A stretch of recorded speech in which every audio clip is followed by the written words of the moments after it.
Hello, friends. This is Dave Hurwitz, executive editor at ClassicsToday.com, here with Hyperion's Romantic Piano Concertos. 3 volumes, actually, numbers 33, 37, and 30. I guess I have them in sort of reverse order. Yes, I did. Pardon me. We have 30, 33, and 37. Does that sound better? All devoted to the piano concertos and other works for piano and orchestra of Ignaz Moscheles. Now, Moscheles, who I always pronounced Moscheles for some reason, I don't really care. A bunch of people said Moscheles, and so I'm going with the flow. He was really a very fine composer.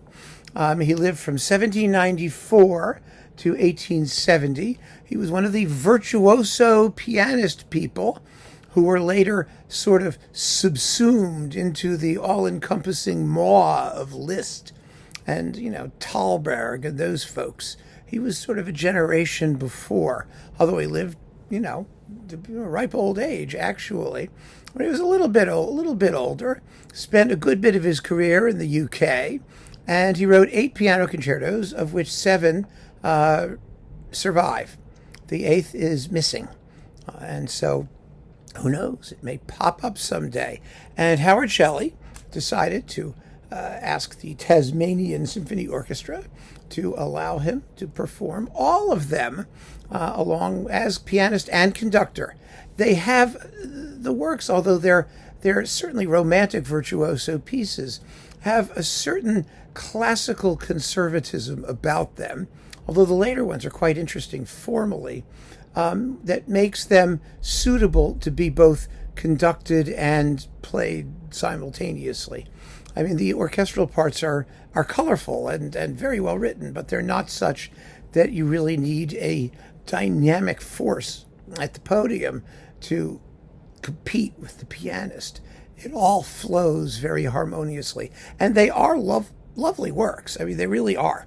The ones that I particularly enjoy, well, let's go through these. The series begins with numbers 2 and 3. And I think the G minor, number 3, is just a terrific piece of music. It's absolutely fabulous. 2 is pretty good, too. They all start with those allegro moderato opening movements, the ones where you're like, uh-oh, we got a problem. But they're not too long.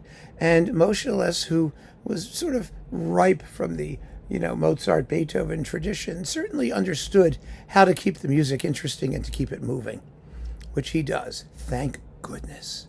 And he does it quite well. So we have numbers 2 and 3, coupled with one of those wonderful short works for piano orchestra that we never get to hear anymore, Anticipations of Scotland, a grand fantasia. 15 minutes of delicious tunes and wonderful pianistic fireworks and soulful melodies, and nobody cares. These would make such great pops pieces or encore pieces. Aren't there young pianists out there who are looking for a break, who could just show up at one of those concerts and do one of these pieces? It just, or the pianist, the orchestral pianist for, major symphony orchestra. I mean, these are wonderful opportunities. But anyway, Howard Shelly plays it very nicely. The Tasmanian Symphony Orchestra, which can sound kind of scruffy on occasion, does a fine job. They're totally with him. And the sonics are quite good. So that's volume 1.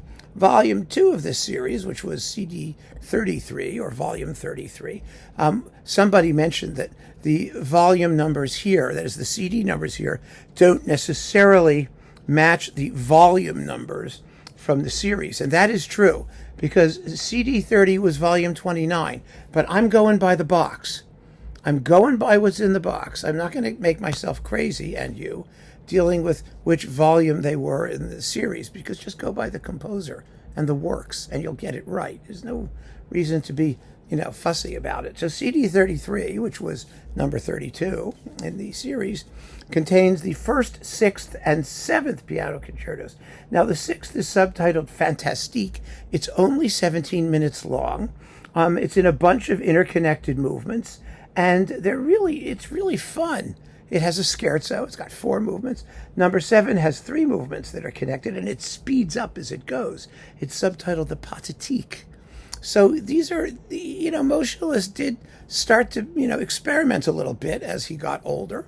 And I think these are actually very interesting, very compact, and nice pieces that will never be played ever, ever, ever, ever, ever.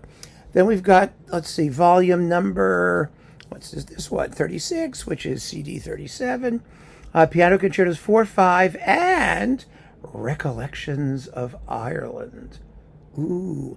Now, number 4 has an absolutely gorgeous adagio slow movement that's quite short, only 5 minutes long.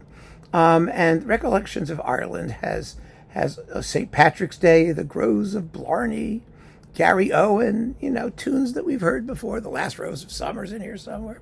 It's really fun. It's absolutely delightful. And the performances, like I said, are all lively and fresh and smart, and it's just beautiful music that you can enjoy at your leisure. And it's good that Hyperion devoted some attention, a series of discs, to one of these lesser-known composers. So you get a sense of, more than just like one work from their whole output. Here we have a good selection that gives us a really fair idea of who Moscheles was, what his range was as a composer, and I think he comes off sounding pretty damn good. So keep on listening, friends. Thanks for joining me. Take care.